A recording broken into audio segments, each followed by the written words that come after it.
Imagine your best employee is stuck doing admin tasks, paperwork, answering phone. I think you spoke about people that break the law in an attempt to make money. And you said, we sacrifice the thing we want for the thing that's supposed to get it. So we sacrifice freedom for money in the hopes that the money will give us freedom. Yeah.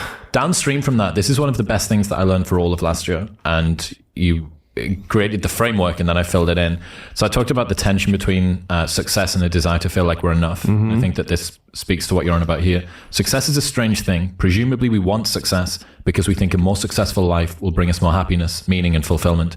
Here's the problem. We sacrifice the thing we want, happiness, for the thing which is supposed to get it, success. Yeah. Failure can make you miserable, but I'm not sure that success will make you happy. And if you end up with... Failure will make you miserable, not sure success will make you happy. Success depends upon what the definition of success is in your own terms. For me, success would make me happy, but my definition of success is getting 5,000 views of video to 20,000 views of video. That's my definition of success, which I'm just posting just to post. I'm posting because I know I can. I know I have to build a community before I can start doing other stuff. An equation, if you could imagine, like, we sacrifice happiness to achieve success in the pursuit of happiness. Yeah. We sacrifice happiness for the pursuit of something better, which is success. And at the end of pursuing something better, you may never know where this ending will lead you to, which it can lead you to a deep dark rabbit hole where this success, you might never know what will happen next. And I mean that in the slight of it.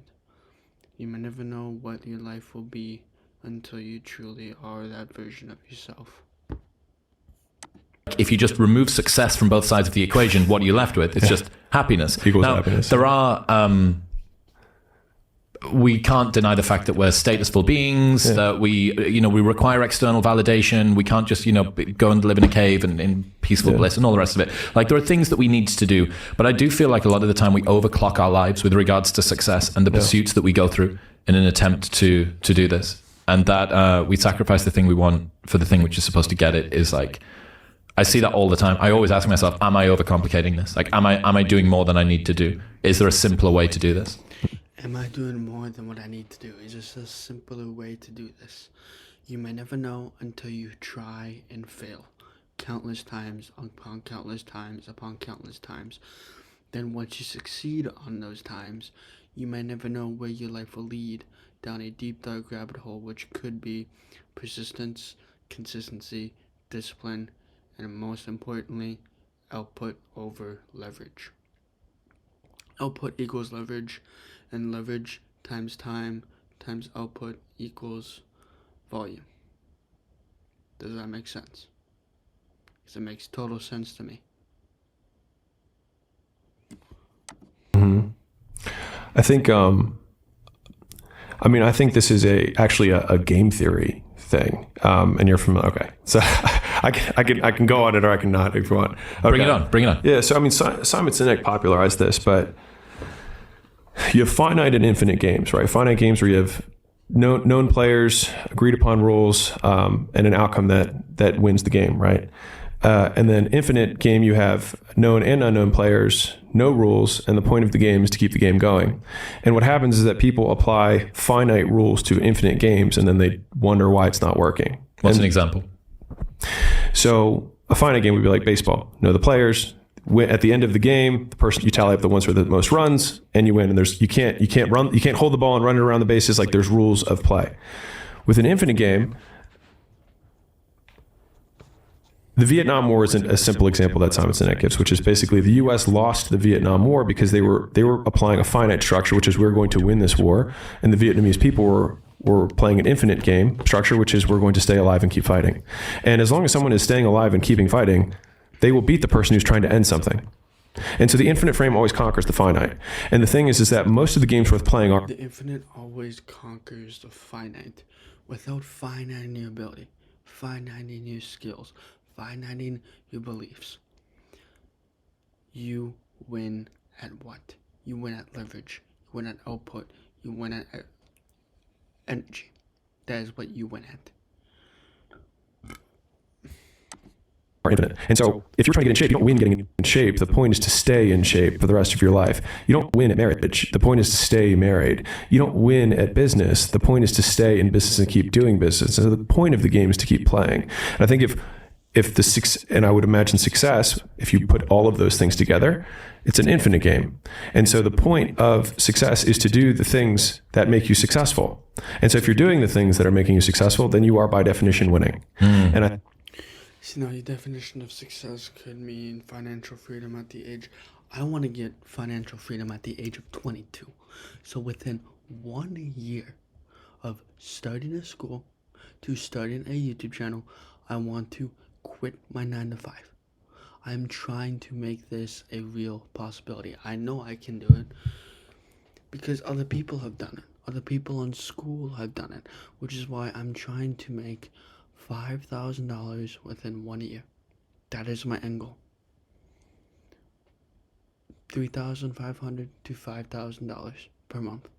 That's all that I need to live on my own.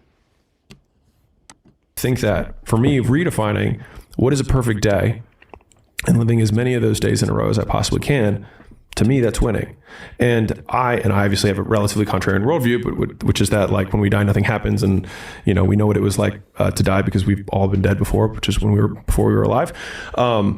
But I don't think that what I will do will ultimately matter in 500 million years. And so that kind of eliminates a lot of the pressure for me around, like, the external outcome. Sure, I'm human. There are definitely motivators, but if I can just over time chip away at how much that weighs on the scale, and I can keep putting more and more coins on the other side towards the infinite game of, like, the point of the game is to keep playing. And, like, there are some things that I remind myself over and over again. It's like, the point of the game is to keep playing. That's the point. That is the point, is to just keep playing. The point of the game is to keep playing. I very much like that. What was that? You found out the point in the game is to keep on playing. See, now, if we don't play the character, if we don't play the story out, we may never know where that story will end up on. You may never know until you truly have done those things over and over and over again.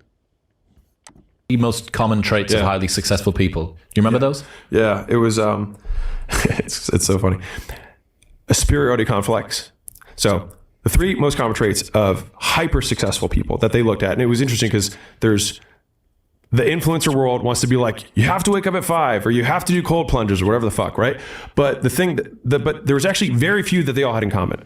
So number one was that they had a superiority complex. They thought they were better than other people and that they deserved more. The second is that they suffered from massive insecurity and feeling that they would never be enough. That's me. I feel like I'm never going to be enough. I feel like that every single day that I post content. I feel that every time I try talking to girls, I feel like I'm never going to be enough or never amount to anything. Which is why I'm going to make my goal $5,000 within 1 year. That is exactly what I want to make at the end of this year.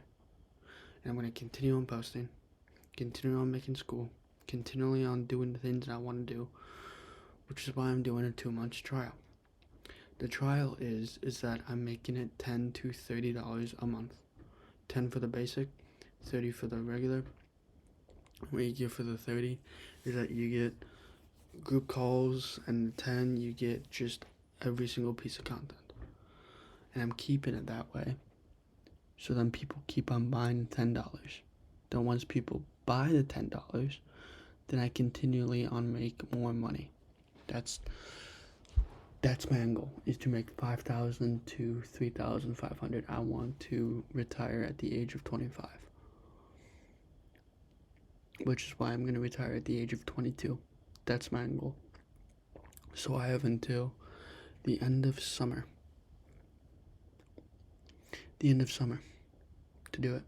I know it's possible. I know it's perceivable. Because if I see that goal, I know it will happen. And third, they had impulse control.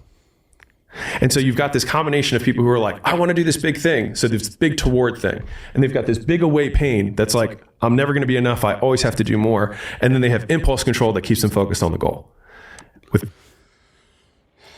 That's me.